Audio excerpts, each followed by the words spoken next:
Johnny! Welcome back to the channel. Usually we select our targets based on their popularity, their reach, or the sheer audacity of their lies. But sometimes the target selects us. Meet Jonny Grossmark, one half of the main duo behind Trade on Sports.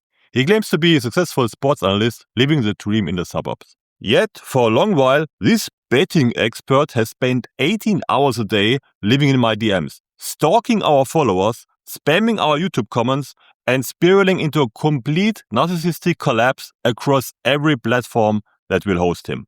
He thought that by screaming loud enough, he could scare us away. He thought that by harassing our community, he could protect the fragile glass house he built with his partner, Pete Nordsted, the godfather of Bedford grifters, a man who has been recycling the same losing advice since 2009.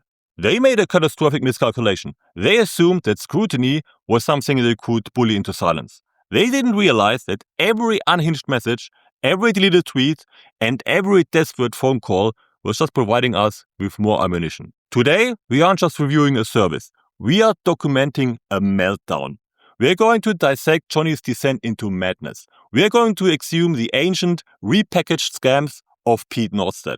And we are going to prove, once and for all, why Trade on Sports is nothing more than the blind leading the blind. Right off a cliff. Jonny, you wanted attention? You wanted to be the star of the show? Congratulations! You just booked yourself a front row seat to your own funeral. Grab your popcorn, it's time to bust the stalker. And now, ladies and gentlemen, here's Jonny. So, who is this guy? Jonny Grossmark. To understand the level of delusion we are dealing with, we have to look at the timeline. And every step of the way, just like Jack Nicholson in a haunted hotel, Jonny keeps popping up where he isn't wanted. Here's Johnny! It started over a year ago. Jonny joined our Discord and immediately decided quantity was a substitute for quality. He racked up over 1,000 messages in record time. At first, he was attacking Trading the Market, a channel we had already exposed, trying to play the hero. Back then, I didn't care who he was. I just knew he was annoying. You take one message, maybe it makes sense. You read 10, it's verbal diarrhea. It was painful. It got so bad I had to publicly dress him down in the chat. I told him, your posts are a mess, disorganized noise. Stop babbling and provide proper analysis. Here's Johnny! Fast forward 6 months, Jonny suddenly gets it into his head that he's next on the Guru Busters hit list. The funny thing, he wasn't. We didn't care about him, but his guilty conscience started ringing alarm bells. So he launched a preemptive strike. He starts bombing my DMs. Hundreds of messages. Unsolicited voice calls. And he didn't just target me. He started harassing other members of our community, calling them up like a telemarketer from hell, begging them not to listen to me. Here's Johnny! He then took his talents to Reddit. He started tailing my posts like a bad smell, leaving dozens of comments spinning wild conspiracy theories. His profits are fake. He's actually this person. He's a secret plant from the betting industry. Here's Johnny. Look at the comment section of our channel. You will see him. He is, by a country mile, our top commenter. You used to see this account popping up across almost every betting-related channel on YouTube, but he's been banned from most of them by now. Apparently, others don't have my patience for unhinged spam. I don't delete comments. Why would I? I have nothing to hide besides my identity. Watching him or the typical fanboys of the fake gurus embarrass themselves in public, that's free entertainment. But there's one channel where his comments are strangely positive. Here's Johnny! The Trade on Sports channel, his own service. Look at him in the comments, pretending to be a regular viewer, in awe of the content. Jonny, we know it's you. This is sock puppetry on a budget. Here's Johnny. And look here. He has started fanboying for expert football betting, a channel we just exposed as a fraud. What's the logic here, Jonny? The enemy of my enemy is my friend? Or is it just a bottom feeder trying to find a home in someone else's echo chamber? Here's Johnny! You think this is new behavior? Think again. Search his name on Twitter. First result. 2015, he was doing the exact same thing. And look at this. A blog post from 2014, literally titled Jonny Grossmark Twitter Troll. 12 years ago, people were already documenting his harassment. He was attacking bloggers, flooding comments, and acting like the same unhinged gatekeeper he is today. He went after Cassini from the criminal overblock. Same tactics, relentless harassment. But here's my absolute favorite find. This is a post from Ted Knudsen, the co-founder of StatsBomb. Yes, that's StatsBomb, one of the biggest, most legitimate data companies in football. Back in 2014, Knudsen felt the need to publicly defend himself because Jonny Grossmark was accusing him of plagiarism. You cannot make this up. The man who has never produced a shred of original work, who has built absolutely nothing of value, has spent his entire online existence trying to track everyone down to his level. It is textbook projection. He accuses everyone else of being fake, of being thieves, of being scammers, because deep down, he knows exactly what he sees when he looks in the mirror. He hasn't changed in 12 years. He has just found new platforms to scream on. Now, I'm not saying everyone he targeted was a saint. Most of them were scammers too. But this isn't about them. This is about a pattern. This man has a decade-long history of digital stalking. And finally, the cherry on top. The moment he played himself. Here's Johnny! Down! Johnny's favorite conspiracy theory is that my notarized profits are fake. He was so sure of it, he tried to get Betfair and BetDeck to bust me.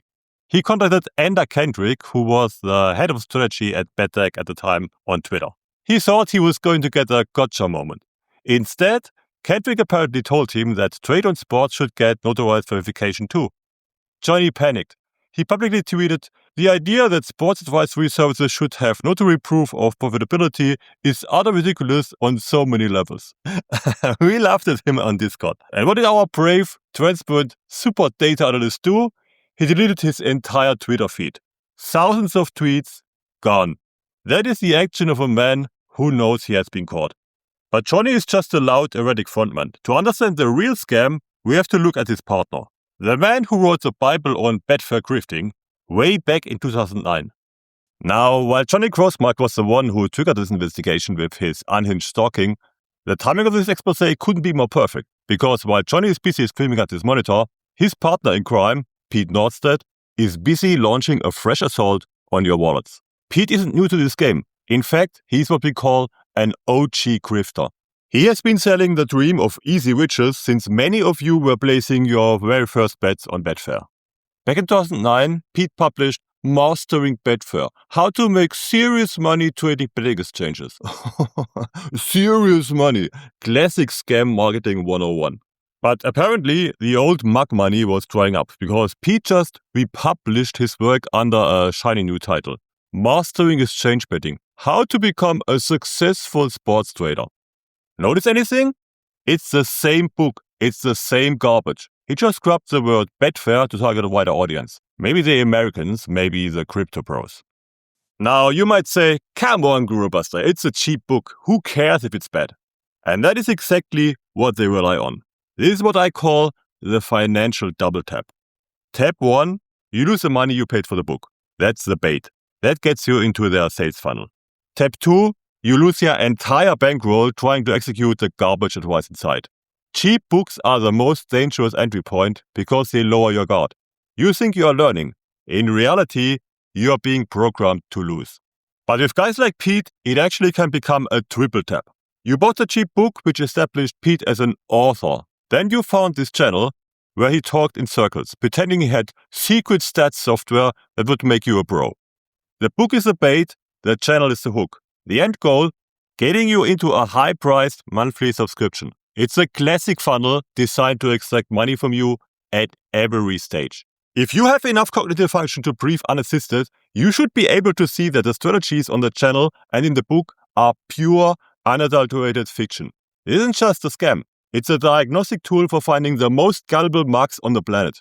Believing these strategies have ever worked at any point in human history, it's a literal admission of being brain dead. It's a mathematical IQ test where the only way to pass is to throw the book in the bin.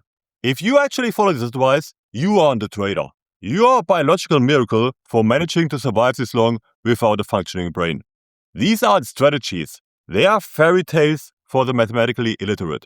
You want proof? Let's look at one of Pete's genius tennis strategies from the book. I'm going to read this verbatim because I couldn't make this up if I tried. If the starting price is between 190 and 121, lay as soon as price hits 125, providing this is done during the first set of the match. Preferably, you should be laying when the price just goes straight down to the 125 level from the starting price. Oh my god. If the price goes down to 113, double your lay, then back at 150 and green up. Set a stop loss after the price has risen above the starting price at 110.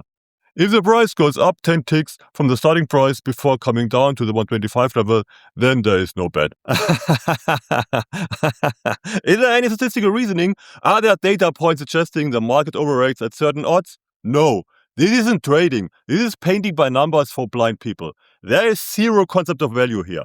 To find value in play, you need a sophisticated model that can show the true odds are significantly different from the market odds. Pete's strategy ignores probability, ignores player stats, and ignores the actual math of the market. It's just voodoo triggers for clueless noobs who don't understand that the market doesn't care about your 10-tick rule. There is no edge. It's a donation to the people who actually know what they're doing. This makes the laser draw merchants look like hedge fund managers. This is advice for people who think liquidity is something you drink. Actually, Trade on Sports isn't Pete's first rodeo on YouTube. Look at this channel from 2012-2014. Same face, same voice, same pitch. Selling magic stats software that promises to print money. He has been running the same play for almost 2 decades. Write a generic book, create a magic tool, pretend to be an authority, sell subscriptions to people who don't know better. Pete isn't a master trader. He is a master recycler. And just like his partner Jonny, the only thing he successfully traded is your gullibility for his bank balance. I could spend the next hour tearing apart every single video on that channel. But why beat a dead horse when we have a living, breathing donkey right in front of us? So we have the Stalker and the Dinosaur. But surely for the hundreds of pounds they charge for their software and subscriptions, they must have some cutting-edge tech, right? Wrong. Just like FTS Income, their software does one thing. It allows you to search historical data until you find a coincidence. And then it packages that coincidence as a strategy. It is a p-hacking machine. A tool designed to find random patterns in historical noise, circle them with a green marker, and call them an edge. They call it research. I call it statistically significant stupidity. As with Pete's old channel, I could debunk every single video here. Seriously, I could do this all day if it's necessary.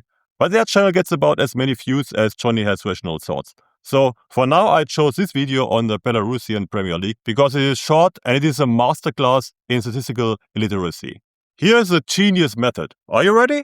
He groups matches into odds brackets. And what does he find? He looks at home favorites price between 150 and 2. He points out that in this bracket, 65 out of 97 games were won by the home team.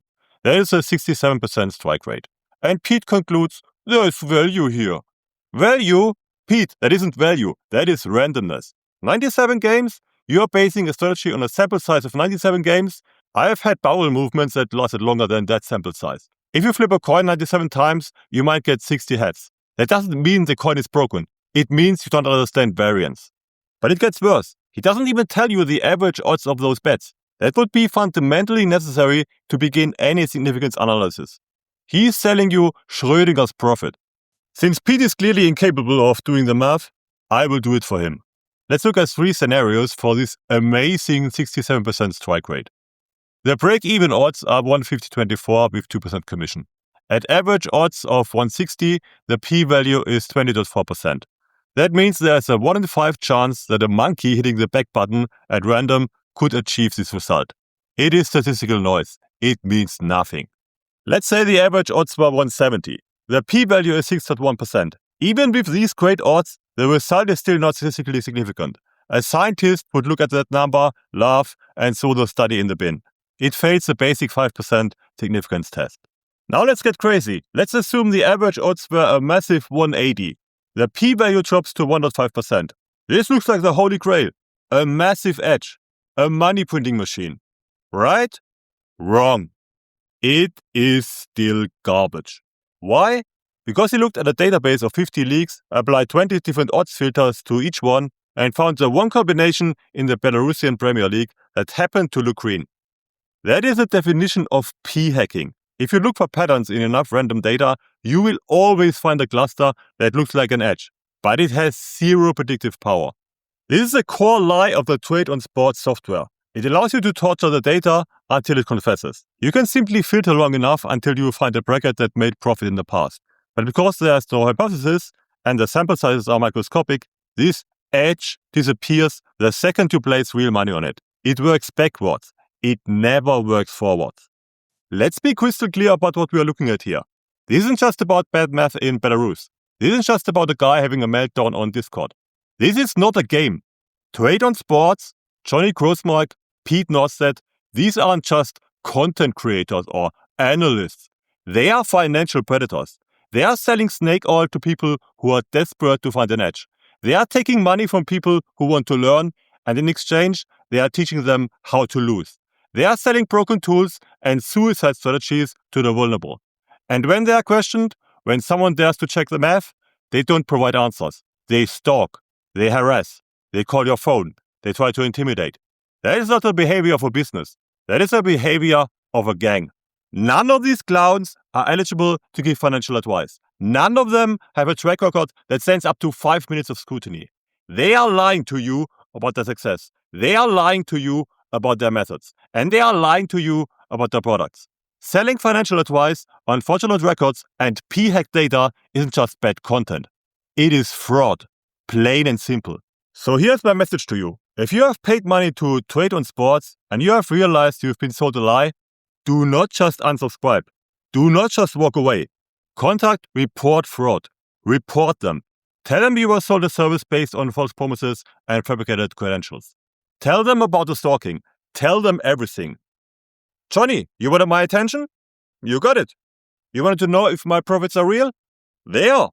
And do you know how I got them? By taking money from the exact kind of people who follow your advice. Congratulations, you are famous now.